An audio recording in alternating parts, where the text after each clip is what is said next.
Hello everyone, আমি রিয়াঙ্কা। আশা করি দশম শ্রেণীর সমস্ত ছাত্রছাত্রীদের প্রথম পর্বের পরীক্ষা খুবই ভালো গেছে। তো দেখো, তোমাদের কাছে আমি গণিত বিষয়ের লেসন নাম্বার 12 গোলক অর্থাৎ স্ফিয়ার নিয়ে চলে এসেছি। কেন না, তোমাদের এটা কিন্তু দ্বিতীয় পর্বের পরীক্ষায় রয়েছে। দেখো, এর আন্ডারে যে লেসনটা রয়েছে লক্ষ্য করো, কষে দেখি 12, যেটা পেজ নাম্বার 183-তে রয়েছে। এর ওপর কিন্তু যা যা নিয়মাবলী রয়েছে এবং কি হলে পরে বক্রতলের বা সমগ্রতলের ক্ষেত্রফল ধরতে এবং কোন কন্ডিশনে আয়তন হতে হয়, এগুলো কিন্তু জানা এবং বোঝা খুবই দরকার। তো সেগুলোকে একদম ডিটেলসে সহজ করে বোঝাবো। তো সবাই খাতা পেন নিয়ে চলে আসো। তো সবাই আগে ফার্স্টে লক্ষ্য করো, গোলক কাকে বলছে, অর্ধগোলক কাকে বলছে। দেখো, যখন কোনো একটা ফুটবলের মতো স্ট্রাকচার থাকে, এটা 3D স্ট্রাকচার, তখন সেটাকে বলা হয় গোলক। ঠিক আছে, এবারে গোলকের মধ্যে দুটো জিনিস যেটা মাথায় রাখতে হবে। একটাকে বলছি আমরা বক্রতল বা সমগ্রতলের ক্ষেত্রফল, আর একটাকে বলছি আমরা আয়তন। এবার বুঝতে হবে যে ক্ষেত্রফল কোনটাকে বলছে, আয়তন কোনটাকে বলছে। অঙ্ক কিন্তু মুখস্থ জিনিস না, তাই বুঝে এগোতে হবে। একটু বুঝে নাও, খুব সহজ করে বোঝাবো, তারপরেই তোমরা কিন্তু পারবে। প্রত্যেক কটা অঙ্ক দেখবে সঙ্গে সঙ্গে হয়ে যাচ্ছে। জেনারেলি ক্ষেত্রফল বলতে কি বোঝায়? ক্ষেত্রফল মানে হচ্ছে কোনো একটা জিনিস, সেটা বাইরের দিকে থেকে দেখতে গেলে কতটা জায়গা ধারণ করে বসে আছে। ক্ষেত্রফল মানে ক্ষেত্র মানে জায়গা, সে বাইরের দিকে কতটা জায়গা নিয়ে বসে আছে, সেটাকে বলছি আমরা ক্ষেত্রফল। বোঝাতে পারছি? এবার এই ক্ষেত্রফলটা কোন কোন ক্ষেত্রে আমাকে বের হতে পারে? যখন ধরো বাইরে রিলেটেড কোনো একটা ব্যাপার, মানে ধরো কোনো একটা বলছি, কোনো একটা বল আছে, সেটাকে আমাকে কী করতে হবে, রং করতে হবে। তো রং তো ভিতরে করব না, অবভিয়াসলি বাইরে করব। তো তখন আমাকে ক্ষেত্রফল বের করতে হবে। ধরো বলছি যে বস্তুটি তৈরি করতে কতটা পাত লাগছে বা কতটা কাপড় লাগছে, সব কাপড় লাগা পাত লাগা এগুলো কি সব আউটসাইড, বাইরের দিকের গল্প। যখনই বাইরের দিকের আবরণের কোনো ব্যাপার স্যাপার থাকবে, তখনই চোখ বন্ধ করে কিন্তু ক্ষেত্রফল। এবার ক্ষেত্রফলের মধ্যে দেখো দুটো জিনিস আসছে, বক্রতল, একটা সমগ্রতল। এই ব্যাপারটা আমি একটু বাজে বোঝাচ্ছি। আগে ক্ষেত্রফলের সঙ্গে আয়তনের পার্থক্যটা বুঝে নাও। এটা তো বুঝলাম ক্ষেত্রফল মানে বাইরে রিলেটেড, আবরণের রিলেটেড কিছুটা, সেটা হচ্ছে ক্ষেত্রফল। এবার লক্ষ্য করো আয়তন। আয়তন মানে হচ্ছে জিনিসটার ভেতরে কি রয়েছে। যেমন ধরো ভেতরে, ধরো বলছি কোনো একটা বল বা কোনো একটা গোলাকার গোলক রয়েছে, তার ভেতরে কতটা পাথর ভর্তি আছে। বা ধরো বললাম যে সেই বস্তুটিকে, ধরো বলছি এরকম ধরো একটা বড় গোলক রয়েছে, ঠিক আছে, এটাকে ধরো গলিয়ে আমি তিনখানা, ধরো ছোট ছোট আমি খণ্ড বের করেছি, ছোট ছোট তিনখানা গোলক বের করেছি, যে এটাকে গলিয়েছি। গলানো মানেই এটার কি সম্পূর্ণটা গলাচ্ছি, খালি কি উপরটা গলাচ্ছি? গলানো মানে কি পুরোটা গলে যাচ্ছে, ভেতর বাইরে সবটা মিলিয়ে। তখন সেটাতেও কি হয়েছে, কোনো গলানো ওয়ার্ড মানেও সেখানে আয়তন বের করতে হবে, যে বস্তুটিকে কিছু বানাচ্ছে, যেটা বললাম। নেক্সট দেখো, এই যে আয়তন, এটা কিন্তু কখন একমাত্র বের করতে হয় না, বস্তু যখন নিডেড থাকবে। নিডেড মানে কি? নিডেডকে ইংলিশে বলা হয় সলিড, মানে ভেতরেও জিনিস আছে। যখন ভেতরে কোনো জিনিস থাকে না, তখন কিন্তু তাকে কি বলা হয়, ফাঁপা গোলক। ঠিক আছে, এটা পরে বোঝাবো, আগে এই ব্যাপারটা বুঝলে। যদি বাইরে আবরণের রিলেটেড ব্যাপার হয়, তাহলে সেক্ষেত্রে ক্ষেত্রফল। আর যদি ভেতর মানে ভেতরে পাথর ভর্তি আছে, নাকি কোনো একটা বস্তুকে গলিয়েও ছোট ছোট কিছু গোলক তৈরি করেছি, সেটা বলছে, তখন কিন্তু সে সব ক্ষেত্রেই বা নিরেট, তার মানে সব ক্ষেত্রে আমায় কী বের করতে হবে, আয়তন। আর এই যে রোলসগুলো লক্ষ্য করো, এই যে আর দেওয়া আছে, আর মানে সেটা কিন্তু সেই বস্তুটার ব্যাসার্ধকে ডিফাইন করছে। আর পাইয়ের ভ্যালু তো সবাই জানো, 22/7, কোনো অসুবিধা নেই। এবার লক্ষ্য করো বক্রতল আর সমগ্রতল, এটা বুঝতে গেলে সবার আগে লক্ষ্য করো এই যে এই ব্যাপারটা। গোলকের ক্ষেত্রে কিন্তু দেখো একটাই তল, পরীক্ষায় শর্ট কোশ্চেন আসতে পারে, একটি তলযুক্ত একটি 3D স্ট্রাকচারের নাম বলো। তখন কিন্তু অ্যান্সার কী হবে, গোলক। কেন? গোলকের একটাই তল, তা হলো বক্রতল। আমরা জানি কি দুটো তল হয়, এই যেমন এই পেপার, এই যে পেপার উপর যখন হাত দিচ্ছি, এটা কিন্তু করতে হবে সমতল, মানে এটা কিন্তু আমার একটা সমতল। কিন্তু ধরো কোনো একটা কার্ভি, যেমন টিনের যদি কোনো প্লেট রাখা হয়, সেটা কীরকম হয়, কার্ভি টাইপের দেখতে হয়, তখন সেটাকে আমরা কি বলবো, বক্রতল। তাহলে এই যে একটা ফুটবল যদি ভেবে নাও, তার চারপাশটাও কী হয়, সমতল তো হয় না, বেঁকানো টাইপের একটা 3D স্ট্রাকচার, সেটাও কী হয়, বক্রতল। তো তার জন্য গোলকের কিন্তু বক্রতল হয়, মানে গোলকের ক্ষেত্রে বক্রতলও যা, সমগ্রতলের ক্ষেত্রফলও তাই। সমগ্রতল মানে কি, আউটসাইডটা, পুরো যে বড় অংশটা রয়েছে, পুরো গোলকটা পুরোটাই তো সমগ্রতল, পুরোটাই তো বক্রতল, তাই সমগ্রতলের ক্ষেত্রফল বলাও যা, বক্রতলের ক্ষেত্রফল বলাও একই জিনিস। তার জন্য দুটোরই রুলস একই, 4πr²। আর আয়তনের ক্ষেত্রে দেখো 4/3πr³ আর ইউনিটও তোমরা সবাই জানো, ক্ষেত্রফল হলে সেটা বর্গ একক হয়ে যায়, আর আয়তন হলে সেটা ঘন একক হয়ে যায়। হয়ে গেল। নেক্সট লক্ষ্য করো, এরপর চলে এসেছি দেখো অর্ধগোলক। অর্ধগোলকের ক্ষেত্রে দেখো তিনটে জিনিস, কি কি, বক্রতলের ক্ষেত্রফল, সমগ্রতলের ক্ষেত্রফল আর একটা আয়তন। এবারে বলবে তাহলে ক্ষেত্রফলে তাহলে আন্টি দুটো তল কেন বের করছো, বক্রতলও বলছো সমগ্রতলও বলছো, এখানে বোঝার জিনিস আছে। ক্ষেত্রফল আর আয়তনের পার্থক্য তো আমি আগেই বুঝিয়ে দিয়েছি, একবারটি দেখে নাও। অর্ধগোলকের ক্ষেত্রে কি হয়, ক্ষেত্রফল মানে ওই যে বললাম বাইরের অংশটাকে, ধরো কোনো একটা বাটি তৈরি করতে কতটা পাত লাগছে, পাত মানেই সে কী হয়, বাইরেতেই আমার পাত লাগে। কতটা কাপড় লাগছে কোনো কিছু তৈরি করতে, মানে বাইরের আবরণীটাকে বোঝাচ্ছে, তার মানে সেটা কী হবে, ক্ষেত্রফল। এবার কোন ক্ষেত্রে বক্রতল কোন ক্ষেত্রে সমগ্রতল আমি বোঝাচ্ছি। আর আয়তনটা কি, আয়তনটা মানে ভেতর, ধরো কোনো একটা নিরেট বাটি আছে বা কী বলে বস্তু, সেটা কতটা পাথর আছে ভেতরে ভর্তি, ভেতর মানে একদম ইনার, একটা আউটার লাইনার বলছে না, একদম ইনার ভেতরের অংশটাকে বোঝাচ্ছে। আর ভেতরে জিনিস আছে মানে সেখানে কী হচ্ছে মান, আয়তন। এক্ষেত্রেও তাই, ধরো এটাকে ধরো গলিয়ে ধরো আরও কিছু ওরম অর্ধগোলক ছোটো ছোটো বের করেছি, তার মানেও সেখানে কী বের করতে হবে, গলানো মানে পুরোটা গলাচ্ছি, তাহলেও কী হবে, সেখানে আয়তনই বের করতে হবে। সর্টেড। আচ্ছা, তাহলে ক্ষেত্রফল আয়তনের মধ্যে পার্থক্য বুঝে গেলে, এবার ক্ষেত্রফলে বক্রতল আর সমগ্রতল দুটো ডিফারেন্ট কেন করেছি দেখো বোঝাচ্ছি। এই যে রয়েছে এটা একটা অর্ধগোলক, মানে এটাকে যদি মাঝখান থেকে স্লাইস করে দিই, কেটে দিই, তাহলে যে হাফ অংশটা পড়ে আছে সেটাকে আমরা কি বলছি, অর্ধগোলক। অর্ধ মানে গোলকের অর্ধেক, বলতে পারলাম। এটা কিন্তু দু টাইপের হয়ে থাকে, একটা নিরেট ও ভর্তি প্রকৃতির হয়ে থাকে, একটা ফাঁপা। যেমন ধরো একটা বাটি, যে একটা নর্মাল খাবারের যে খাবার খাও যে বাটি, সেটা ধরলে কী হবে, সেটা কিন্তু নিরেট নয়, সেটা কিন্তু ফাঁপা, বুঝতে হবে, ঠিক আছে। নিরেট মানে ভর্তি, ফাঁপা মানে তার মাঝখানটা কিছু নেই, এই খাবার খাওয়ার বাটির মতো। ওকে, তো এখানে কি হচ্ছে, এই যে অর্ধগোলক, দেখো অর্ধগোলকের কিন্তু কটা তল, দুটো তল, একটা সমতল একটা বক্রতল। কোনটা কোন সাইডটা কি, এই যে ধরো যদি এটা এরকম অর্ধগোলক হয়, তাহলে এর উপরে একটা প্লেন সারফেস আছে, এই প্লেন সারফেসটাকে বলছি সমতল, বলতে পারছি সেটা হচ্ছে একটা সমতল। আর বক্রতল কোনটা, এই যে নিচের যে কার্ভি যে এরিয়াটা, বোঝাতে পারছি, এই অংশটাকে কি বলছি আমরা, বক্রতল। তার জন্য এই একটা বক্রতল, এই একটা সমতল। এবার লক্ষ্য করো, যখন আমরা বক্রতল করছি, বক্রতল লক্ষ্য করো, এই যে বক্রতল, এইটার যদি একটা খণ্ড আমরা উপরে জড়ি, তখন কিন্তু পুরোটা কী হয়ে যাবে, একটা গোলক, তখনই কিন্তু বক্রতলের ক্ষেত্রফল কত হচ্ছিল, 4πr²। তাহলে এর অর্ধেক করে দিয়েছি, তাই অর্ধেকেরই বক্রতলের ক্ষেত্রফল বেরোচ্ছে, তাই এটাকে বলছি অর্ধগোলকের বক্রতলের ক্ষেত্রফল, তাই না। তো তার জন্য কি করেছি, 4πr²টাকে হাফ করে দিয়েছি, তাহলেই দেখো বেরিয়ে গেল বক্রতলের ক্ষেত্রফল 2πr²। মানে এই নিচের যে কার্ভি এরিয়াটা, এটার তাহলে ক্ষেত্রফল কত, 2πr²। তাহলে বক্রতলের ক্ষেত্রফল বলতে বাটিটার ঠিক নিচের যে এরিয়াটা, সেটাকে বলছি কত, 2πr²। এবার সমগ্রতলের ক্ষেত্রফল কী করে পাবো বলছি, আগে তো বক্রতল বুঝে গেলে, এবার সমতলে, বক্রতলে যেমন ক্ষেত্রফল হচ্ছিল, এই বক্রতলে যেমন ক্ষেত্রফল বের করেছি, তাই সমতলেরও থাকবে। লক্ষ্য করো, সমতল কোন অংশটা বলেছি, বাটির ঠিক এই উপরের অংশটা। আর সমতল এটা একটা নর্মাল একটা বৃত্তর মতো, আর আমরা কি জানি বৃত্তের ক্ষেত্রফলের নিয়ম কি, πr²। তাহলে এই সমতলটা, তাহলে ক্ষেত্রফলের নিয়ম কি হচ্ছে আমার, πr²। তাহলে লক্ষ্য করো সমতলের ক্ষেত্রফল কত হচ্ছে, πr², আর এই একটা বক্রতলেরও কিন্তু ক্ষেত্রফল কত হচ্ছে, 2πr²।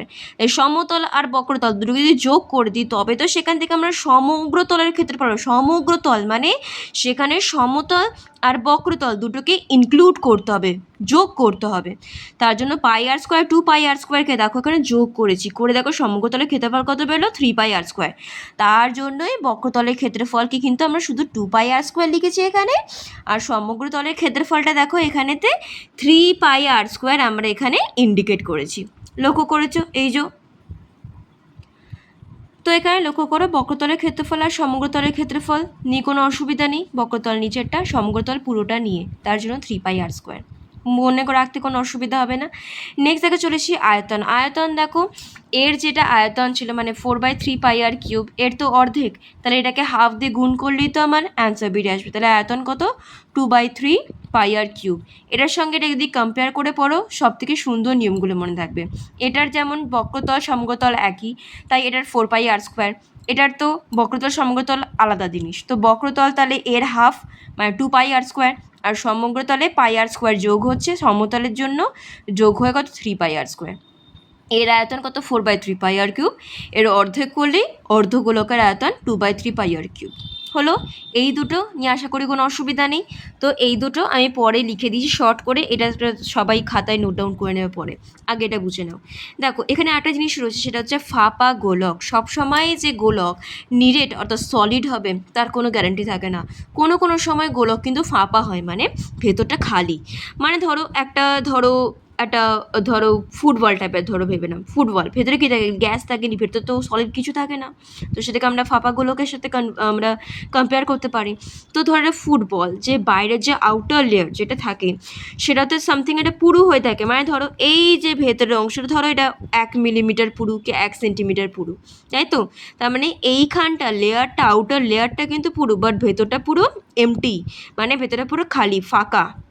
ওকে, তো এরকম যখন ফাঁপা গোলক পাবো তখন সেক্ষেত্রে আমরা কি করে আয়তন বের করব। ধরো যেমন এই একটা ধাপের কনসেপ্ট বোঝাচ্ছি।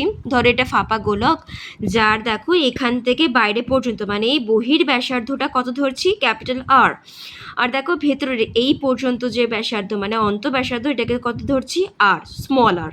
ওকে, এবার দেখো প্রশ্ন করছে এই যে এই ফাঁপা গোলকটা তৈরি করতে কতটা পদার্থ লাগছে। দেখো কতটা পদার্থ লাগছে মানে সেটা ভেতরকে ইন্ডিকেট করছে, বলতে পারছি ভেতর মানেই কি বলেছি আয়তন।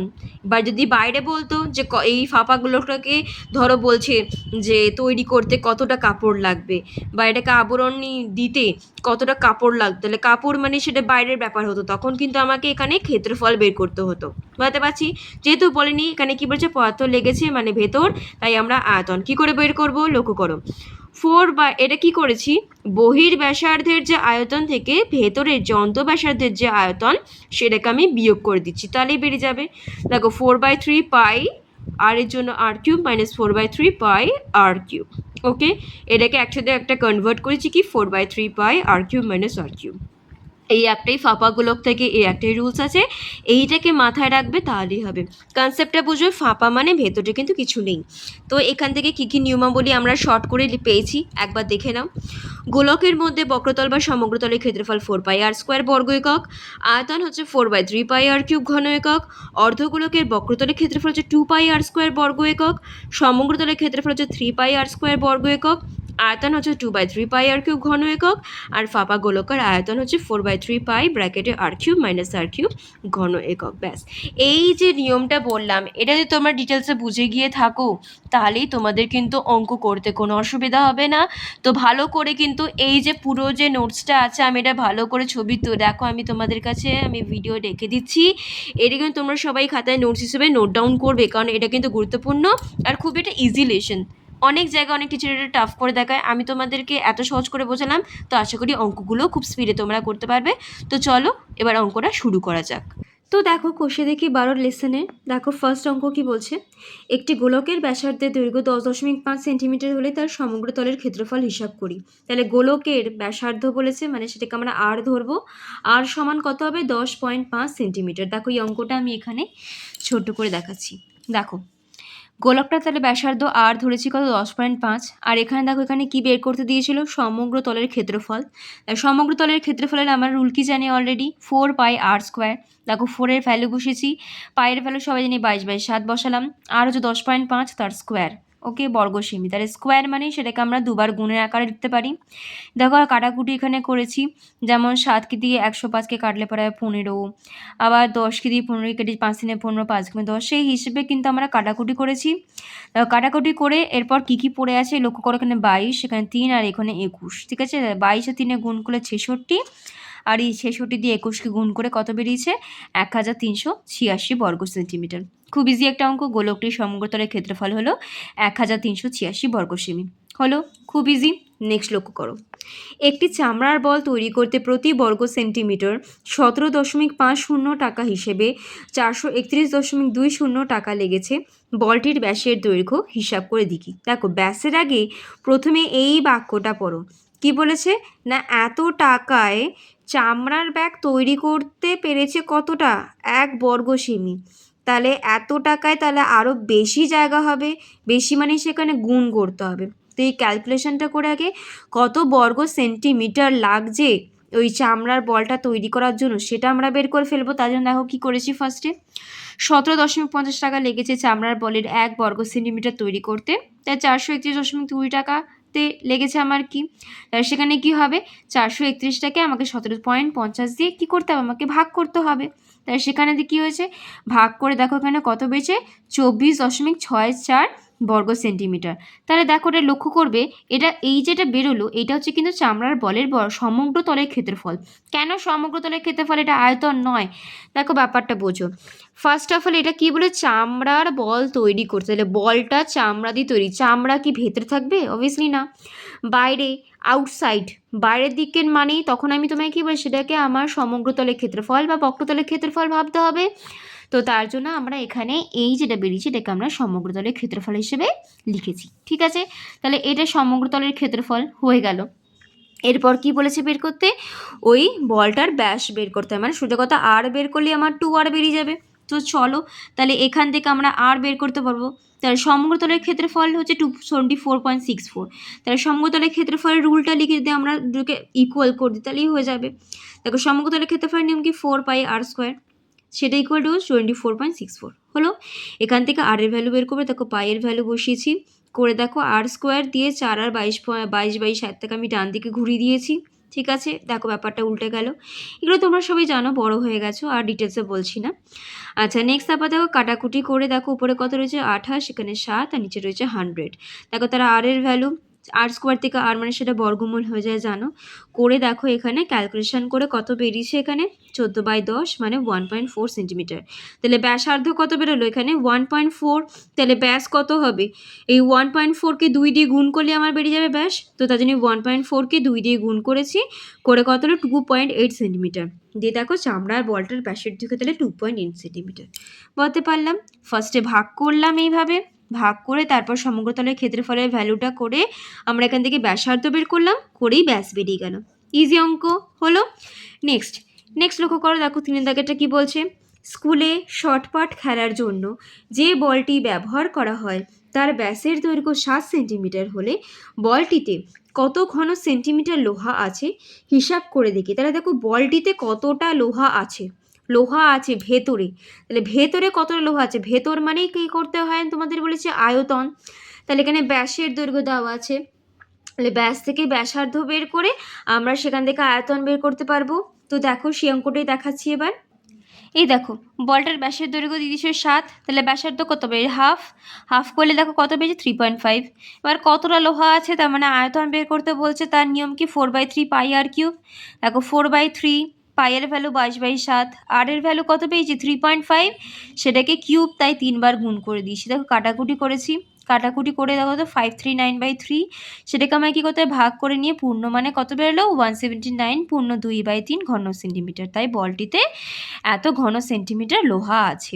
মাথায় রাখবে যেটা অ্যান্সার হবে সেটাকে নিচে এরকম আনলাইন করে দিলে পরে টিচারের কাছে রিপ্রেজেন্ট কিন্তু ভালো হয়।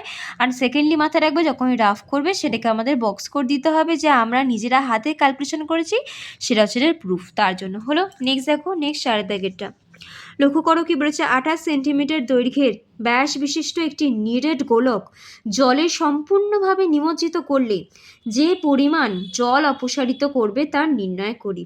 মানে একটা নিরেট গোলককে জলে ডোবানো হলো, ডোবানোর পর কতটা জল বেরিয়েছে সেটা বের করতে হবে। এবার দেখো জল ডোবালে পরে আমরা ভৌত বিজ্ঞানে এটা পড়েছি যে যত কোনো কিছু বস্তু, সলিড বস্তু যখন ভেতরে, কঠিন বস্তু যখন জলের ভেতরে ডোবানো হয়, জল কতটা অপসারিত হয় না, যতটা ওই জিনিসটার আয়তন থাকে সেই আয়তন পরিমাণ জলই কিন্তু বেরোয়। তার মানে এখানেও কিন্তু আমাকে কী বের করতে হবে, আয়তন বের করতে হবে। ব্যাস দেওয়া আছে, এখান থেকে আয়তন। দেখো ডান দিকে দেখাই, ব্যাস আমার বের করা আছে অলরেডি, যেটা 28, তাহলে ব্যাসার্ধ কী করে বের করবো, হাফ করে দেবো। দেখো 28কে 2 দিয়ে ভাগ করেছি, 14 বেরিয়ে গেল। এরপর জল অপসারিত হওয়ার পরিমাণ মানে গোলকটির আয়তন বের করতে হবে, সেটা কি 4/3 πr³। তাই দেখো 4/3 বসিয়েছি, পাইয়ের জন্য 22/7, আর এর ভ্যালু দেখো কত 14, তাই 14কে 3বার গুণ করেছি, কিউব বলেছে বলে হলো। কাটাকুটি করেছি, দেখো কত বেরিয়েছে 34496/3, এটাকেও আমরা তাহলে ভাগ করে নেবো, করে দেখো কত অ্যান্সার বেরিয়েছে 11498 পূর্ণ 2/3 ঘন সেন্টিমিটার, মানে এত ঘন সেন্টিমিটার পরিমাণ জল অপসারিত করবে। বুঝতে পারলাম? বেসিক যেগুলো এই অঙ্কর থেকে আমি অলরেডি তোমাদের রুলসে যেটা শিখিয়েছি তার ওপরেই বেস করে প্রত্যেক কটা অঙ্ক যা বুঝিয়েছি একবার বেসিক্সটা ভালো করে বুঝে নিলে পারে এইসব অঙ্ক পুরো জল ভাত। নেক্সট লক্ষ্য করো 5 দাগেরটা কি বলছে দেখো, কোনো গোলাকার গ্যাস বেলুন ফোলাবার সময় তার ব্যাসার্ধের দৈর্ঘ্য 7 সেন্টিমিটার থেকে 21 সেন্টিমিটার হলে বেলুনটির পূর্বের ও পরের সমগ্র তলের ক্ষেত্রফলের অনুপাত নির্ণয় করি। হয়েছে, মানে প্রথমে যখন ফোলা ছিল ফার্স্টে 7 সেন্টিমিটার ছিল, তারপর ফোলাতে ফোলা সেটা কিসে কনভার্ট হলো 21 সেন্টিমিটারে। এবার এই 7 সেন্টিমিটার থাকা অবস্থায় এর সমগ্র তলের ক্ষেত্রফল আর এই 21 সেন্টিমিটার অবস্থায় এর সমগ্র তলের ক্ষেত্রফলের অনুপাত বের করতে বলেছেন। ঠিক আছে, দেখো ব্যাপার এরকম, ফার্স্টে ফোলাছিলাম 7 ছিল, তারপর ফুলিয়ে কত হয়েছে 21 হয়ে গেছে। ঠিক আছে, আর মাথায় রাখবে হচ্ছে গিয়ে এখানে বেলুনটার কিন্তু পূর্ব আর পরের যে সমগ্রতলের ক্ষেত্রফল তার অনুপাত করতে বলেছে। তাহলে সমগ্রতলের ক্ষেত্রফলের রুলস আমরা অলরেডি কি জানি, 4πr²। তো দেখো 4πr1 এর হোল স্কোয়ার আর 4πr2 এর হোল স্কোয়ার। এবার এখানে r1 আর r2 বলতে কি বোঝাচ্ছি সেটা লিখে দিলাম, যে ধরি পূর্বের অবস্থায় বেলুনের ব্যাসার্ধ সমান r1 আর পরের অবস্থায় বেলুনের ব্যাসার্ধ হচ্ছে r2 হলো। এবার এটাকে অনুপাত করাও ভাবে লেখাও আর ভগ্নাংশের আকারে লেখাও, তাই এটা আমার সুবিধার জন্য করলাম। দেখো 4 × π আর r1 আর r2, দেখো r1 আর r2-র ভ্যালু কিন্তু এখানে অলরেডি দেওয়া ছিল 5 দাগেটায়। কোথায় গেল, এই যে এটাতে 7 সেন্টিমিটার ব্যাসার্ধ r1 আর তারখান থেকে 21 হয়েছে, মানে 21 হচ্ছে আমার r2। দেখো নেক্সট সাথে আমরা r1 এর ভ্যালু 7 আর r2 এর ভ্যালু 21 আমরা বসিয়ে দিচ্ছি, তাই লিখে দিয়েছি যে এত এত এর মান বসিয়ে পাই। হয়েছে 4π কেটে গেল, 7 স্কোয়ার 21 স্কোয়ার লিখলাম, কাটাকুটি করলাম, করে দাও কত হলো 1/9, তার মানে আমার ওটা কত চলে এলো অনুপাতের আকারে দিলে 1:9। তাই বেলুনটি পূর্বের ও পরের সমগ্র তলের ক্ষেত্রফলের নির্ণয় অনুপাত 1:9 হবে। বুঝতে পারছি, খুব সহজ অঙ্ক। নেক্সট চলো 6 দিকে চলে যাই। কি বলছে, অর্ধ গোলাকৃতি একটি বাটি তৈরি করতে, মাথায় রাখবে অর্ধ গোলাকৃতি একটি বাটি তৈরি করতে 127 পূর্ণ 2/7 বর্গ সেন্টিমিটার পাত লেগেছে। মাথায় রাখবে পাত লেগেছে। বাটিটির মুখের ব্যাসের দৈর্ঘ্য হিসাব করি। তো এখানে লক্ষ্য করো, অর্ধগোলাকৃতি একটা বাটি তৈরি করতে পাত লেগেছে এত সেন্টিমিটার। ঠিক আছে, এটাকে আমি ছবির আকারে দেখাচ্ছি। দেখো এই দেখো একটা অর্ধচন্দ্রাকৃতি বাটি, ঠিক আছে, অর্ধগোলাকৃতি বাটি। তো তার কিন্তু কি বলেছে না হচ্ছে পাত লেগেছে এত বর্গ সেন্টিমিটার পাত লেগেছে। পাত মানে কতটা, কোন জায়গায় লাগবে পাত, এই বক্রতলের জায়গাটা লাগবে না, মানে 100, এই যে এই বক্রতলটা তৈরি করতে কত লেগেছে এত সেন্টিমিটার, এত বর্গ সেন্টিমিটার জায়গা লেগেছে, তাই তো। তাহলে বক্রতলের জায়গা, তাহলে সেটাকে আমরা কি বলবো, বক্রতলের ক্ষেত্রফলই বলবো, তাই তো। তো দেখো বাটি তৈরি করতে পাত লেগেছে, অর্থাৎ বাটিটির বক্রতলের ক্ষেত্রফলই কিন্তু এত বর্গ সেন্টিমিটার বলে দিয়েছে। আর ওখান থেকে আমায় কি বের করতে দিয়েছে, এখানেতে লক্ষ্য করো এই যে ব্যাসের দৈর্ঘ্য, মানে ব্যাসার্ধ বের করলে আমার ব্যাস বেরিয়ে যাবে। তো লক্ষ্য করো এখানে কি করেছি, যে প্রশ্ন অনুযায়ী বক্রতলের ক্ষেত্রফলই তো এত, বক্রতলের ক্ষেত্রফলের নিয়ম আমরা কি জানি, অর্ধগোলাকৃতির বাটির না 2πr², তাই 2πr² = 127 পূর্ণ 2/7। ক্যালকুলেশনে পাইয়ের ভ্যালু বসিয়ে দিয়েছি, করে দেখো r², এখানে রেখেছি 2 আর 22/7কে বাইকে ডান দিকে পুশ আউট করেছি, করে r = বর্গমূল করে দিয়েছি, তাকে কত বেশি 9/2। তাহলে এখানে বাটিটার মুখের ব্যাসার্ধ তাহলে কত হলো 9/2 সেন্টিমিটার। তাহলে ব্যাস কত হবে 2r, মানে যেটা বেরিয়েছে সেটাকে 2 দিয়ে গুণ করলেই হয়ে যাবে। দেখো 2 দিয়ে গুণ করেছি, কাটাকুটি করে কত হলো 9 সেন্টিমিটার। তাহলে বাটিটির মুখের ব্যাসের দৈর্ঘ্য দেখো তাহলে কত হবে 9 সেন্টিমিটার হবে। আমার বেরিয়ে গেল, কত ইজি অঙ্ক। নেক্সট দেখো 7 দাগেরটা, দেখো কি বলেছে এখানেতে, একটি নিরেট লোহার গোলার ব্যাসার্ধের দৈর্ঘ্য 2.1 সেন্টিমিটার, ওই গোলাটিতে কত ঘন সেন্টিমিটার লোহা আছে। বলছে দেখো কতটা লোহা আছে, মানে ভেতর মানে আয়তন, আবার ইউনিটও দিয়ে দিয়েছে ঘন সেন্টিমিটার, এটাতেও একটা ইঙ্গিত দিচ্ছে যে আমাকে আয়তন বের করতে হবে। লোহা আছে তা হিসাব করে দিকে, তাহলে বুঝতে পারছো ব্যাসার্ধ আছে, এখান থেকে ফার্স্টে আয়তন বের করতে হবে। ঠিক আছে, আচ্ছা নেক্সট দেখো আর কি বলছে, এরপর ওই লোহার গোলার বক্রতলের ক্ষেত্রফল বের করতে হবে। তো বলে দিচ্ছে বক্রতলের ক্ষেত্রফল, আরও ইজি, ব্যাসার্ধ থাকলে আয়তন আর বক্রতলের ক্ষেত্রফল দুটোই বের করা খুব সহজ। তো দেখো এখানে কি করেছি, দেখো একটি নিরেট লোহার গোলার ব্যাসার্ধের দৈর্ঘ্য অর্থাৎ আর দিয়ে দিয়েছে 2.1 সেন্টিমিটার, আর গোলাটিতে লোহার পরিমাণ অর্থাৎ গোলাটির আয়তন। তাহলে কী করে বের করবো, 4/3 πr³। দেখো 4/3 বসিয়েছি, পায়ের ভ্যালু বসিয়েছি 22/7, আর এর ভ্যালু কত 2.1, 3বার গুণ করে দিয়েছি, দেখো কাটাকুটি করেছি, করে কত বেরিয়েছে এত। ঠিক আছে? আচ্ছা, এই কাটাকুটির ক্ষেত্রে অনেক সময় দেখো উপরে ৪ নিচে ১০ লেখা থাকে। এই সময়তেও অনেক স্টুডেন্ট কিন্তু কাটাকুটি করে দাও। এগুলো করবে না। নিচেতে এরকম ১০, ১০, ১০ থাকলে সেগুলো কাটাকুটি করবে না। ওগুলোকে না এরকম হাজারের ফর্মে রেখে দেবে। আর উপরে যে সংখ্যাগুলো আছে ওগুলো যদি তুমি এক চান্সে গুণ করে নাও, যেমন আমরা এখানে কি জানি ২১ আর ২১ কে গুণ করলে কত হয়? ৪৪১ হয়। আর ৪ কে ২২ দিয়ে গুণ করলে কত হয়? ৮৮। দেখো গুণ করে আমার বেরিয়ে গেল যে ৩৮,৮০৮। এবার এটাকে দিই, নিচে ১,০০০ আছে। ৩টে শূন্য, তাই ৩টে সংখ্যা আগে পয়েন্ট বসিয়ে দিলাম। তাও কত সহজ হয়ে গেল। এটা যদি ধরো কাটাকুটি করে এখান থেকে ২ দুগুণে ৪, ২ ৫এ ১০ যদি করতাম, এটাকে লম্বা একটা ভাগ করে অনেকটা বড় একটা অঙ্ক হয়ে যেত। এইভাবে অঙ্ক করলে কিন্তু অনেকটা শর্টকাটে তাড়াতাড়ি হয়ে যায়। আর মাধ্যমিকের সময় তো ক্লাস 10 এর সময় এটা খুব ক্রুশিয়াল টাইমিংটা। তো যত দ্রুত তুমি কাজ সম্পন্ন করতে পারবে সেটা করাই বুদ্ধিমানের কাজ হবে। নেক্সট দেখো আয়তন তো বেরিয়ে গেল। বক্রতলের ক্ষেত্রফল বের করবে। দেখো লোহার গোলার বক্রতলের ক্ষেত্রফল 4πr²। 4 এর ভ্যালু 22/7, আর এর ভ্যালু 2.1, সেটা বসালাম। কাটাকুটি করেছি, দেখো এটাও সেম করেছি, দেখেছো? উপরে 4, 22 ছিল, নিচে 10 ছিল, তাও আমি কাটাকুটি করিনি। কেন? যাতে গুণ করে সহজে বের করে যায়। দেখেছো কত সহজ? জাস্ট এই গুণটাকে আমি এখানে ক্যালকুলেশন করেছি, করে ১০০ দিয়ে ভাগ করে দিচ্ছি, ব্যাস কত সহজ। তো দেখো অ্যান্সার বেরিয়ে গেল। গোলাটিতে এত ঘন সেন্টিমিটার লোহা আছে এবং লোহার গোলার বক্রতলের ক্ষেত্রফল হলো 55.44 বর্গ সেন্টিমিটার। দেখেছো কত ইজি অঙ্ক। নেক্সট দেখো 8 এর দাগেরটা। নেক্সট লক্ষ্য করো 8 এর দাগেরটা কি বলছে? একটি নিরেট সীসার গোলকের ব্যাসের দৈর্ঘ্য 14 সেন্টিমিটার। ওই গোলকটি গলিয়ে 3.5 সেন্টিমিটার দৈর্ঘ্যের ব্যাসার্ধে কতগুলি নিরেট গোলক তৈরি করা যাবে হিসাব করে লিখি। দেখো এটি নিরেট সীসার গোলকের ব্যাসের দৈর্ঘ্য, মানে ব্যাস মানে সেখান থেকে আমার কি বের করতে হবে? ব্যাসার্ধ, কমন সেন্স। তারপর সেটাকে গলিয়ে কি বলেছে? নিরেট গোলক। গলানো মানে কিন্তু আমরা কি জানি? আয়তন বের করতে হয়। তো সেখানে ক্ষেত্রে কি করতে হবে কিন্তু দেখো লক্ষ্য করো, এখানে কি করেছি, ফার্স্টে গোলকের যে ব্যাসের দৈর্ঘ্য দিয়ে দিয়েছি 14, সেটাকে ব্যাসে কনভার্ট করলাম। দেখো হাফ করে দিয়েছি, করে চলে এলো কত? 7 সেন্টিমিটার। যেটা বড় গোলক যেটাকে ভাঙছি সেইটার ব্যাসার্ধ বড়, তাই সেটাকে আমরা বড় ক্যাপিটাল আর দিয়ে বুঝাচ্ছি 7 সেন্টিমিটার। ওটাকে ভেঙে যে আমরা ছোট ছোট আরও অনেক কটা নিরেট গোলক তৈরি করি, ছোট ছোটোগুলো, ওই ছোট ছোটোগুলোকে মানে নতুন যে নিরেট গোলক সেটাকে আমরা কী ব্যাসার্ধ ধরেছি? আর। তো সেটাকে ধরেছি কত? 3.5 সেন্টিমিটার। কোনো অসুবিধা? এই বড় গোলকটাকে ভেঙে এই ছোট ছোট যেটা বের করছি, বড়টার হচ্ছে 7 সেন্টিমিটার, ছোটোটা হচ্ছে 3.5 সেন্টিমিটার। এবার কোশ্চেনটা এটাই করেছে যে এই ছোটো সেন্টিমিটারের দৈর্ঘ্যের কতগুলি নিরেট গোলক পাবো। কতগুলো পেতে গেলে আমায় কি করতে হবে?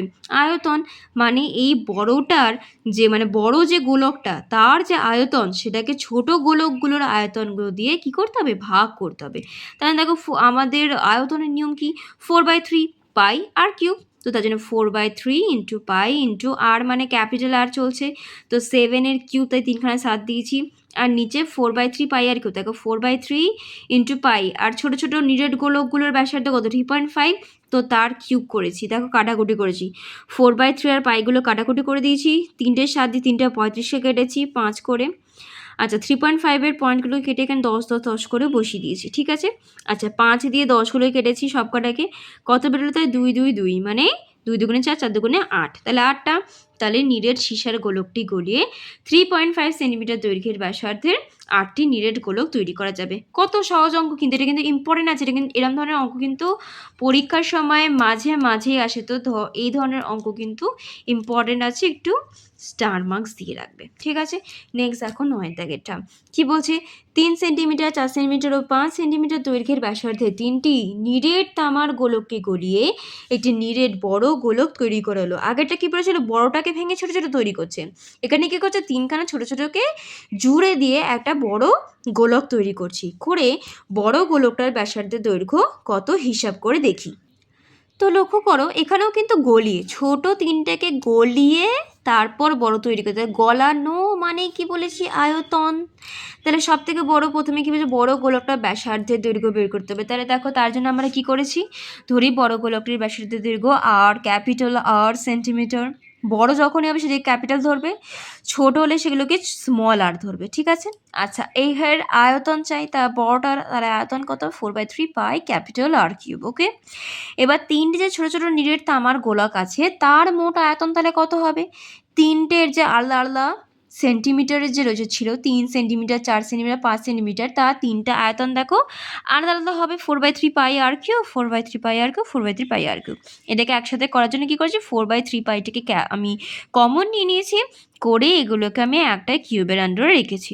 ঠিক আছে, তাহলে এই তিনটের আয়তনকে যোগ করে যা হলো এইটা কিন্তু এইটার সমান হয়, তাই না? কারণ এইটাকে যুক্ত করে কিন্তু এই বড় গোলকটা হয়েছে, তার জন্য এত ইকুয়াল টু এত।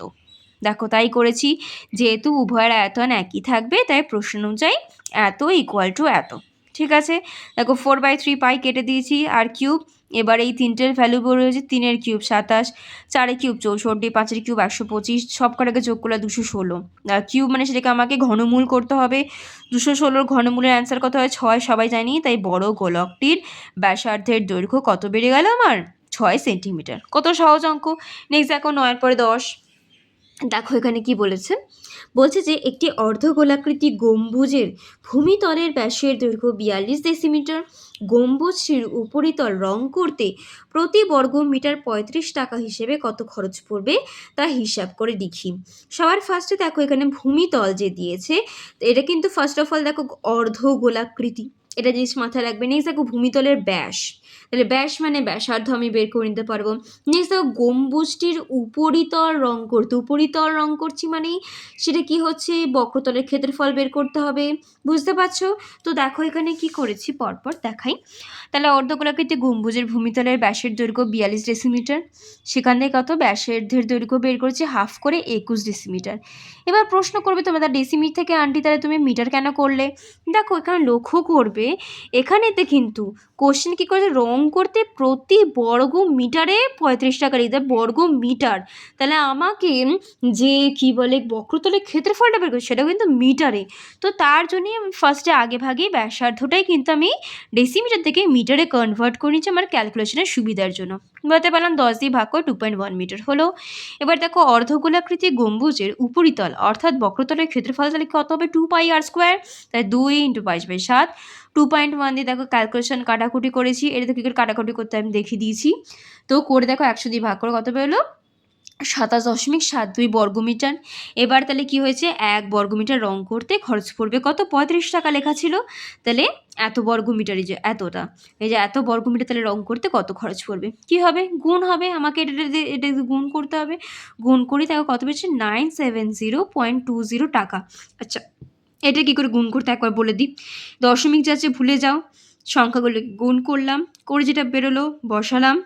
কটা সংখ্যার আগে বিন্দু আছে, দুটো, তাই দুটো সংখ্যার আগে দশমিক বসালাম, খুব ইজি। এবার 970.20 টাকা বলে কিছু হয় না, তাই ভেঙে লিখতে হয়েছে কি 970 টাকা 20 পয়সা। বুঝতে পারছি? তো দেখো গম্বুজটির উপরিতল রং করতে 970 টাকা 20 পয়সা খরচ পড়বে, ইজি। নেক্সট দেখো 11 দাগের অঙ্কটা লক্ষ্য করো কি বলছে, এখানে একই ধাতুর পাত থেকে তৈরি দুটি ফাঁপা গোলকের ব্যাসের দৈর্ঘ্য যথাক্রমে 21 সেন্টিমিটার এবং 17.5 সেন্টিমিটার। গোলক দুটি তৈরি করতে যে পরিমাণ ধাতুর পাত লেগেছে তার অনুপাত নির্ণয় করি। আচ্ছা, যে পরিমাণ ধাতুর পাত লেগেছে, পাত লাগা মানেই বাইরে, বাইরে মানেই সমগ্রতলের ক্ষেত্রফল বের করতে হবে, এটা বোঝা গেল। নেক্সট একটা জিনিস দেখো, একই ধাতুর পাত থেকে তৈরি, পাত মানেই সেটাও কিন্তু বাইরের তলকেই বোঝাচ্ছে, এটা কিন্তু মাথায় রাখতে হবে। আর সেকেন্ডলি দেখো তাকাবে কোনটা, ব্যাস, এগুলো কিন্তু সব ব্যাস দিয়েছে, আর আমার কিন্তু সব কিছু রুলে কিন্তু ব্যাসার্ধ চাই, মানে এগুলোকে কিন্তু হাফ করতে হবেই, ওকে। তো তার জন্য ফার্স্টে দেখো কি করেছি, প্রথম ফাঁপা গোলকের ব্যাসার্ধ 21/2 সেন্টিমিটার অ্যাজ অবভিয়াস, আর দ্বিতীয় ফাঁপা গোলকের ব্যাসার্ধ তাহলে 17.5/2, যে বললাম এখানে ব্যাস দেওয়া আছে, এগুলোর কি করতে হবে, আমাকে হাফ করতে হবে। তার জন্য দেখো এখানে আমরা 21/2 17.5/2 করেছি। এবার কি দেখো কি লেখা আছে, একটি ধাতুর পাত থেকে গোলক দুটি তৈরি করতে যে পরিমাণ ধাতুর পাত লেগেছে অর্থাৎ পাতের সমগ্রতলের ক্ষেত্রফলের অনুপাত, যেটা আমরা বলছিলাম যে বাইরের পাত মানে কিন্তু সেখানে আমাকে কি বলেছে, সমগ্রতলের ক্ষেত্রফলটাই কিন্তু বের করতে হবে, দিয়ে তার কিন্তু অনুপাত বের করতে বলেছে। হলো, তাহলে অনুপাত আমরা বের করি। তো একটা হচ্ছে গোলক, তার সমগ্রতলের ক্ষেত্রফলের নিয়ম আমরা কি জানি, 4πr²।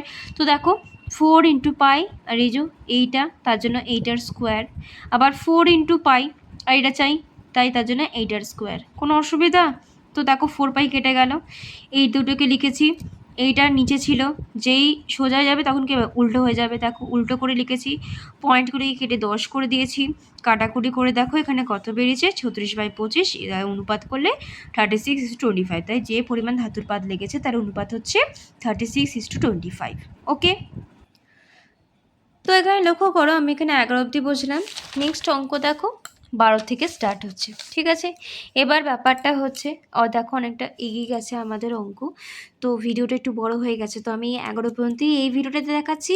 নেক্সট যে ভিডিওটা হবে ওই ভিডিওটাতে আমি পুরো 12, 13, 14 করে 15 থেকে শুরু করে 16 পর্যন্ত যে অঙ্ক কটা আছে প্রত্যেক কটা জিনিস আমি তোমাদের সঙ্গে কিন্তু খুব নিপুণতার সাথে খুব তাড়াতাড়ি তোমাদের যাতে ছোট ছোট করে খুব সহজে তোমরা করতে পারো ইজি করে বোঝানোর চেষ্টা করব। তো ভিডিওটা ভালো লেগে থাকলে কিন্তু অতি অবশ্যই লাইক করো, আর মাথায় রাখবে বেসিক কনসেপ্ট যদি বুঝে যাও কোনো অঙ্ক করাই কিন্তু মুশকিল নয়, সমস্ত অঙ্কই সবসময় ইজি হয়, শুধু একটু বুঝে এগোবে তাহলেই দেখবে সব ভালো হবে। তো ভিডিওটা ভালো লেগে থাকলে লাইক করো, আর নেক্সট ভিডিও তাড়াতাড়ি পাওয়ার জন্য তোমরা আমাকে সাবস্ক্রাইব করে নাও যাতে তোমরা আমাকে তাড়াতাড়ি পেতে পারো। তো চলো আজকের জন্য এখানেই শেষ করলাম। ধন্যবাদ সবাইকে এত ভালোবাসা দেওয়ার জন্য। Good bye, thank you.